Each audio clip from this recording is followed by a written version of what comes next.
اس کے بارے میں کوئی خیال نہیں ہے کہ اللہ ہمیں دیکھ رہا ہے، جبکہ پہلا ایمان اللہ پر ہوتا ہے۔ آمنت باللہ جب ہم کہتے ہیں اللہ پر ایمان ہوتا ہے پہلا، تو جب اللہ پر ایمان ہوتا ہے، اللہ یہ وہی ہے جو ہر وقت ہمیں دیکھ رہا ہے، اور قرآن پاک میں اس بصیر اللہ کے نام نے اس کی وضاحت کر دی۔ لیکن یہ کیا کہتے ہیں، یہ اللہ کے سامنے اپنے آپ کو نہیں دکھاتے، یہ دوسروں کو دکھاتے ہیں اپنے آپ کو۔ یہ دکھاتے ہیں کہ ہم جو ہے نا، یہ دیکھیں اللہ، ہم آپ کے مخالف بن گئے ہیں، بغاوت کر بیٹھے ہیں، کفار و مشرکین اور منافقین کے ہم رسم و رواج کو، ان کے لائف سٹائل کو اپنا بیٹھے ہیں، ہم ان کو بڑا پسند کر رہے ہیں، ہم اس سے بڑے خوش ہیں۔ کیا خیال ہے، اللہ کی رحمت آئے گی آپ کے پاس جب آپ ریاکاری کریں گے، شو بازی کریں گے، اپنے آپ کو پاپولر ہونا اور اپنے آپ کو شو بازی کرنا اور کفار و مشرکین منافقین کے برابر سمجھنا اور انہی کی رسم و رواج کو، انہی کے لائف سٹائل کو، انہی کے کپڑوں کو، انہی کے سارے فیشن کو اپنانا، تو کیا خیال ہے اللہ تعالیٰ آپ پر مہربان ہو جائے گا؟ جب آپ حرام حلال کا بھی خیال نہ کریں گے، ماں باپ کی بجائے یاروں دوستوں کی بات ماننا، ان کی خدمتیں کرنا، رشتہ داروں کو چھوڑ کر غیروں کے ساتھ تعلقات بڑھانا، دن رات کا اکثر حصہ غیروں کی مشابہت میں گزارنا، اور یہ جو فون اور جو آپ کمپیوٹر اور دوسری چیزیں آ گئی ہیں، ان کے ساتھ وقت گزارنا، اور اپنے جن کے ساتھ فرض ہیں باتیں اور جو ضروری ہیں واجبات ہیں ان کو چھوڑ دینا۔ تو پھر رسول اللہ صلی اللہ علیہ وسلم نے سچ فرمایا تھا نا، من تشبہ قوم فہو منہم، کہ جو قوم جس کے ساتھ مشابہت کرے گی تو انہی کے ساتھ قبر میں اٹھ کے آئے گی، قبر میں قیامت کے دن۔ تو پھر آپ کے ساتھ یہی ہونا ہے نا۔ تو اس لیے اللہ تعالیٰ نے واضح فرما دیا کہ جس نے کفار و مشرکین کی پیروی کی، اللہ کے سامنے قیامت کے دن ان کا نہ کوئی حامی ہوگا، نہ کوئی مددگار ہوگا۔ اللہ نے فرما دیا مالا کا من اللہ من ولی ولا واق، نہ بچانے والا کون ہوگا اللہ کے سامنے۔ اس لیے قرآن پاک عربی زبان میں اللہ تعالیٰ نے اتارا ہے، قرآن پاک کو پڑھیں، سمجھیں، اللہ کے رسول صلی اللہ علیہ وسلم کی زندگی کو دیکھیں، قرآن و سنت کا مطالعہ کریں، اور کفار و مشرکین و منافقین کی خواہشوں پر نہ چلیں، ان کی باتوں پہ نہ آئیں، اور شیطانی دوست جو آپ کو بڑی بری خواہشیں، بے حیائی، فحاشی کی خواہشیں آپ کے اندر ڈالتے ہیں،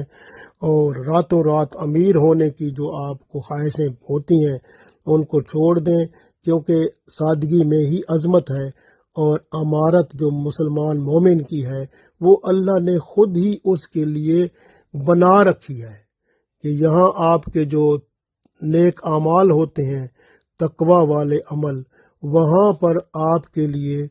اللہ تعالیٰ کے ہاں کوئی محل بن جاتے ہیں، اللہ تعالیٰ کے ہاں جنت میں آپ کے لیے بہت کچھ تیار ہو جاتا ہے۔ آپ کی جو اصل امیر ہوتا ہے وہ تو تقوی والا ہوتا ہے، جو تقوی والا ہے نا وہی امیر ہوتا ہے۔ انا اکرمکم عند اللہ اتقاکم، تو اللہ نے سچ فرمایا کہ جو تقوی والا ہے وہی سب سے زیادہ اللہ کو پسند ہے، کیونکہ اصل امیر وہی ہے، اس کے دل میں نہ دنیا ہے، اس کے دل میں اللہ ہوتا ہے، اور جس کے دل میں اللہ کی محبت آ جائے، اللہ کے رسول صلی اللہ علیہ وسلم کی محبت آ جائے، تو اس دل میں غربت کا نام نشان نہیں رہتا، وہ امیر ترین انسان ہوتا ہے، دنیا میں بھی اور آخرت میں اللہ تعالیٰ اس کی امارت سب کے سامنے واضح کر دے گا۔ جنت میں اتنے عظیم اس کو اللہ اتنے اجر و ثواب سے نوازے گا کہ بندہ کیا، بندے سارے حیران ہو پریشان ہو جائیں گے۔ جو کفار و مشرکین و منافقین جو یہاں دیکھتے ہیں اور کہتے ہیں کہ یہ دیکھو جی اس کی کیا حالت ہے، وہ قیامت کے دن جب دیکھیں گے تو ان کی حالت وہی ہوگی جو یہاں اس وقت وہ ان کی غریبوں کی دیکھتے ہیں، لیکن اللہ ان غریبوں کو، ان ناداروں کو اللہ عظمتیں دے گا اور ان کو ناداری ملے گی، اور عذاب ملے گا۔ اس لیے آج وقت ہے اپنے اندر جھانکیں، دین اسلام کو سمجھیں، قرآن پاک کو جہاں آپ نے چھپا رکھا ہے اس کو وہاں سے اٹھائیں اور پڑھنا شروع کریں۔ رسول اللہ صلی اللہ علیہ وسلم کی زندگی کا، سیرت النبی صلی اللہ علیہ وسلم کا مطالعہ کریں اور قرآن و سنت احادیث آپ صلی اللہ علیہ وسلم کی پڑھیں، قرآن و سنت کا مطالعہ کریں، ایمان اپنا مضبوط بنائیں، اخلاق اپنا بہتر بنائیں، لین دین میں، چلنے پھرنے میں، اٹھنے بیٹھنے میں، ہر معاملے میں اللہ کے رسول صلی اللہ علیہ وسلم کی کاپی بن جائیں۔ الحمدللہ پھر آپ دیکھیں دنیا بھی آپ کی، آخرت بھی آپ کی، پھر اللہ تعالیٰ بھی آپ کے ساتھ بہت مہربان دنیا میں بھی اور آخرت میں بھی ہوں گے، اور انشاءاللہ رسول اللہ صلی اللہ علیہ وسلم کی صحبت میں پھر جنت میں ہی جگہ ضرور مل جائے گی۔ اللہ ہم سب کو عطا فرمائے، آمین۔